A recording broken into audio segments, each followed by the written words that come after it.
Teal's World. Alright guys, I'm here with my WWE TLC 2016 review. Um, I did say that I'll gonna cut back on the videos, but after heavy consideration, I'm gonna do reviews on this channel. It's gonna be via audio format, like via podcast, if you will. But nonetheless, it's something to put out there on the channel, if you will. Overall, though, WWE TLC, I thought it was a very good, solid show by the SmackDown brand. And I'll be very honest, going into the pay-per-view, like this week alone, it totally slipped my mind that there was going to be a pay-per-view on Sunday.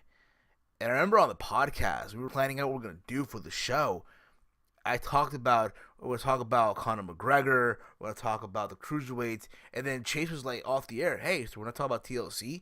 And again, it just totally slipped my mind that there was a fucking pay-per-view on Sunday. And I'll be honest, like even when I got reminded there was a pay-per-view, it really, I guess because the pay-per-views are so quick now, like they're like just that. It was like, okay, it should be whatever, if you will. But nonetheless, it was a very enjoyable, good to solid show. So this show kicked off with the Wyatt family, Bray Wyatt and Randy Orton versus Heath Slater, Rhino for the SmackDown Tag Team Championships. Overall, going into this, I knew going in that Orton and Wyatt were going to win the tag titles. Let's be real about it. Did you really think going into this that fucking Heath Slater and Rhino were going to beat Bray Wyatt and Randy Orton? And nonetheless, I'm happy that Bray, for all the time that he's been in WWE, he finally had the title. Granted, not the world title, not the Intercontinental title, definitely not the U.S. title, nor that Universal title, but it's a tag title. Granted, it should be a world title at this point, but it's WWE for you. Granted, I don't know how long they're gonna go with this, as far as Randy being with the Wyatt family, but nonetheless, I'm starting to dig it now. So I look forward to seeing where they go with this. But as far as Heath Slater and Rhino, I'll be honest, I got bored of their run. Hey, granted, a couple months ago when Heath Slater didn't have a brand to go to, the whole storyline of him needing a job, having kids, and the double Y, the trailer park, his wife, and all those kids that they brought in. And don't get me wrong, it was entertaining, it was funny, but eventually the shit got boring and it ran its course. And don't get me wrong, now I do hope that they do continue with Heath Slater to do something with him, but I just don't trust WWE at this point with someone like Heath Slater now that he dropped the tag title with Rhino. But nonetheless, the tag division on SmackDown looks very good, so we'll see what happens. We had Nikki Bella versus Carmella in a no DQ match. Overall, I gotta be honest, I really thought this match, for what it was there. It really, again, I didn't have any interest in this match. Like, oh my god, I'm going out of my way to fucking watch this match. No. One of the cool spots, I guess, in this match was Carmella had Nikki Bella like upside down on the turnbuckle, and she grabbed the kendo stick and started whacking her like on the leg and just pretty much going after Nikki Bella on the injured leg. It was all said and done. Nikki grabbed the fire extinguisher and just pretty much went off on Carmella, and then hit her with the Rack Attack 2.0 for the win. Again, nothing big out of this match, but for what it was there. And from what it looks like now, we're going to see a program between Nikki Bella and Natalya, being that apparently Natalya was the one that took out Nikki Bella at Survivor Series. But with Carmella, what do? Do you add her to that mix? I don't know. You gotta let me know down below in the comment threads with your thoughts on what's next for Carmella.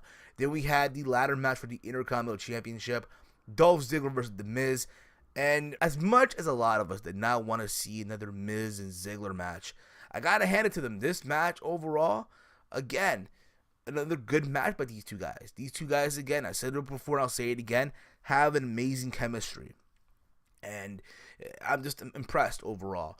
One of the spots that I liked here was the fact that they did like a DDT, a corkscrew DDT or whatever it was, outside of the ring where the ladder was. Also, the fact that Miz was working on Ziggler's leg in the match as well. Did a figure four with one of Ziggler's legs wrapped around the ladder rung. And then out of nowhere, Miz was hanging from the top of where the belt was being hung, just floating his legs around, and then he injured his leg, so it seemed, and again, it was a back and forth thing, and at the end, Miz with the low blows, two low blows, to Ziggler to retain his title. Again, just another amazing match, even though we didn't want to see it again. And supposedly this is the finale, no more Miz and Ziggler going at it. But then again, who really knows at this point in junction? Because again, it's WWE, right?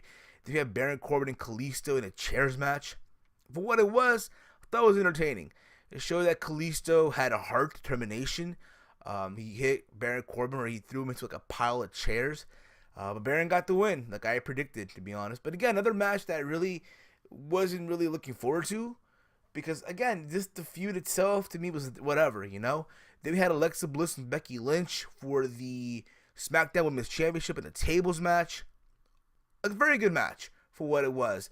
It was a back and forth thing. Okay, who's going to go to the table? And it kept you, pretty much, on the inch of your screen, if you will. At the same time, I'll be very honest. I feel like this match, as good as it was, I feel like it would have benefited more if this was a regular one-on-one match. And that's it. And have Alexa go over to show her dominance that she can beat Becky Lynch via pinfall, via submission. Even though Alexa Bliss has beaten Becky in tag team matches on SmackDown, the fact that you have a tables match and Becky went through the table, in a way you still kind of protect her. Because she didn't lose, via pinfall or submission to lose her title. But, again, I'm happy for Alexa Bliss. I feel like she deserved it. As much as I like Becky Lynch, let's be real about it. Her run has been boring. Becky Lynch is the kind of woman who is more for chasing the champion, trying to get the belt, rather than being the champion itself, if you get what I'm saying. I'll be honest, I'm more than open for them doing a stable between Alexa Bliss, Carmella, and Natalya. Why not at this point in juncture? Something different out of nowhere. But again, it's an idea that I have, if you will. And then we get to the main event. AJ Styles versus Dean Ambrose in a TLC match for the WWE World Championship. Overall, I thought that match was fucking amazing. Again, these two guys went out there, beat the fuck out of each other. They went out there, balls to the wall. AJ Styles did a fucking springboard 450 from the inside of the ring to the outside onto Dean Ambrose, who's laying in a fucking table. Just holy shit. And again, back and forth. And at the end of it, out comes the fucking Crimson No Chin, James fucking Ellsworth. And when that happened, I knew what they were going to do. I knew exactly what was going to fucking happen. It happened. James Ellsworth caused Dean Ambrose the championship. When Dean was climbing the ladder, AJ was fucking outside of the ring, and Dean almost had the belt in his hand, and James Ellsworth pushes the ladder, and Dean falls into a pile of tables outside the ring. This shit literally reminded me of TLC 2012 when AJ Lee did the same thing to Cena in the TLC match for the briefcase between Cena and Ziggler. The difference is, though, AJ Lee was hotter, if you will, and tolerable. James Ellsworth is not. And it's funny to me how people on Twitter are going crazy. Oh, James Ellsworth the fucking GOAT. No, he's fucking not. The fact that he pushed a fucking ladder does not fucking make him a GOAT. It makes him more annoying. It makes him more pathetic. You guys wanted this. And it happened. This is what we got now. James fucking Ellsworth. And I would not be surprised, honestly, if fucking on Tuesday on SmackDown Live he does fucking win the championship. Do I want to see it happen? Fuck no. Does what happened tonight, him turning heel and costing Dean the championship, did that make sense? Fuck no. Granted, Dean was not going to win, but having him cause Dean the match, no, did not fucking make sense at all. I thought it was stupid. It was random. I get it for shock value. They wanted to do that, but to me, it wasn't really needed. That's just my opinion, of course. And one thing that really got to me, so Dean goes to all these tables. He's lying there, right? And not selling anything. He's lying there like he's at a fucking beach and staring at what the fuck is going on and shit. And then AJ gets back into the ring, climbs the ladder, and gets the belt, and the match is over. Again, a good match. I just can't stand this fucktard as James fucking Ellsworth with the Crimson No Chin. And that's just my opinion overall. If you're one of the people that like this guy, stop lying to yourself. You don't give a fuck about this guy.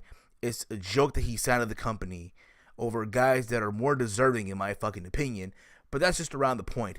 But I want to hear from you guys in the comments down below. Your thoughts on the pay-per-view overall. What do you see happening now? with AJ Styles. Where do you see this going now? I would not be surprised now if we see a Dean and James Ellsworth program, which, again, I can give two fucks about. That's just my opinion. But follow me on Twitter at HeelSteven. And make sure you like this video. And if you're new to the channel, hit that sub button. And as always, hate, comment, and subscribe. Until next time, I'll catch y'all later. Peace.